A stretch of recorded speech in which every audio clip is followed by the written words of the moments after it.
આજે આ મંચ ઉપર સમસ્ત ક્ષત્રિય સમાજ એક થયો છે એ ખૂબ ખુશીની લાગણી છે. જેમ આપને સર્વને ખબર જ હશે અને બધા વક્તાઓએ પણ વાત કરી કે આખા ગુજરાતમાં ઘણા બધા સંગઠનો છે નાના નાના અલગ અલગ પ્રાંતમાં. એ બધા સંગઠન આ એક જ છત્રછાયાની નીચે રહે અને જેમ આપણે કહીને કે ઇંગ્લિશમાં કે ભાઈ મધર સ્કૂલ આ રહેશે અને નીચે બીજા બધા એના બાળકો છે. એટલે આ સંગઠનનો મેઇન ધ્યેય એ જ હશે કે ક્ષત્રિયોને સારી ઓપોર્ચ્યુનિટીઝ મળે, લાઈફમાં સારું ભણતર મળે, એ લોકોને સારા જોબ્સ મળે, સારા બિઝનેસ કરે કે કોઈને કોઈ ફોર્સીસમાં જવું હોય, બધું એમાં આ સંગઠન એને હેલ્પ કરશે. પણ એક વાત તો પાકી છે કે આ સંગઠનમાં પોલિટિક્સ સાથે કાંઈ લેવા દેવા નથી અને પોલિટિક્સમાં ઇન્વોલ્વ પણ નહીં થાય. રહી વાત જેમ આપે બેને પૂછ્યું કે ભારત રત્નનું મારા પૂજ્ય દાદાનું, તો એ ઘણા સમયથી આ બધું મૂવમેન્ટ ચાલી રહી છે ક્ષત્રિયોમાં પણ અને નોન ક્ષત્રિયોમાં પણ હવે ભારત રત્ન આપવું કે ન આપવું એ તો સરકારના હાથમાં છે. મહારાજા કૃષ્ણકુમાર સિંહજીને સ્વર્ગવાસ થયા આવતા વર્ષે 60 વર્ષ પૂરા થશે. 60 વર્ષ પછી પણ જો સમગ્ર ભારત એમને પૂછતું હોય તો એ મારી માટે તો ભારત રત્નથી બી વધારે મોટી વાત છે.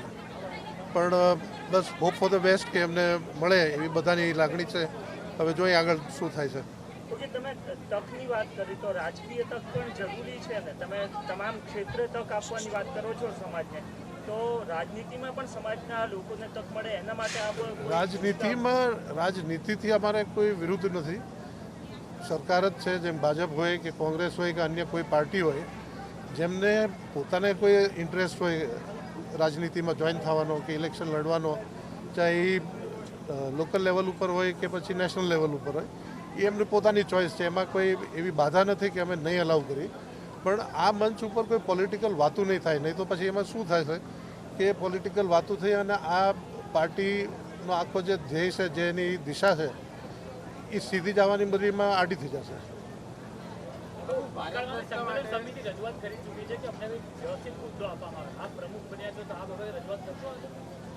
ચોક્કસ રજૂઆત કરશું અને એમાં અશ્વિનભાઈ વધારે જાણકારી આપી શકશે, કારણ કે ડે ટુ ડે કારોબારીમાં એમને વધારે નોલેજ છે.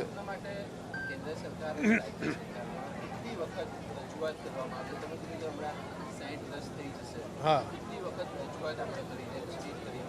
ઘણા વખતથી ચાલી રહ્યું છે આ મુવમેન્ટ. મને લાગે છે લગભગ કમસે કમ 15-20 વર્ષથી તો ચાલતું જ હશે.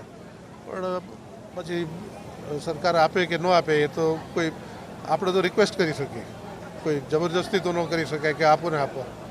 પણ જેમ મેં આપને કીધું કે એમને જે માણસો પૂજે છે, આજે ભાવનગરની અંદર કદાચ અહીંયા કોઈ ભાઈ કે બહેનો હશે ભાવનગરના, એને ખબર હશે કે બધાના ઘરમાં, ચાહે એ ક્ષત્રિય હોય કે નોન ક્ષત્રિય હોય, બધાના ઘરમાં મારા પૂજ્ય દાદાનો ફોટો છે. અને જેમ આપણે મંદિરમાં ભગવાનના ફોટા હોય એમાં કૃષ્ણકુમાર સિંહજીનો પણ ફોટો રાખવામાં આવે છે. એ વાત ભારત રત્ન કરતાં મારી માટે તો એથી પણ વિશેષ છે કે જે પૂજાતા હોય છે.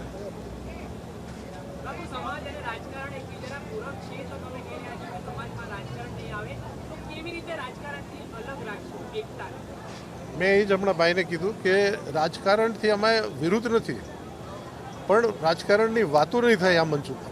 આ મંચ ઉપર વાત થશે ક્ષત્રિયોની ભાવિ પેઢીની પ્રગતિ માટે, એમને સારું ભણતર આપવા માટે, એમને સારી તકો આપવા માટે, ન કે એમને કહેવા માટે કે ભાઈ તમે ફલાણી પાર્ટીમાં જોઈન થાવ કે ઢીકડી પાર્ટીમાં જોઈન થાવ.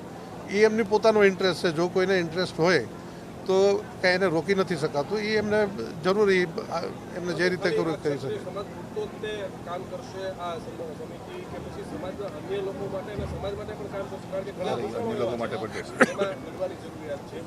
જો શરૂઆત થશે ક્ષત્રિય સમાજથી, કારણ કે આ ક્ષત્રિય સમાજનો મંચ છે. પછી જેમ જેમ મુવમેન્ટ પકડશે અને જેમ જેમ વધારે ને વધારે સભ્યો આમાં જોઈન થશે, એમ ખાલી ક્ષત્રિય સમાજની અન્ય સમાજના કોઈ પણ દીકરા દીકરીઓ, ભાઈઓ બહેનો માટે, કોઈ વિધવાઓ માટે હંમેશા આ સમાજ અને આ મંચ ઊભો જ રહેશે.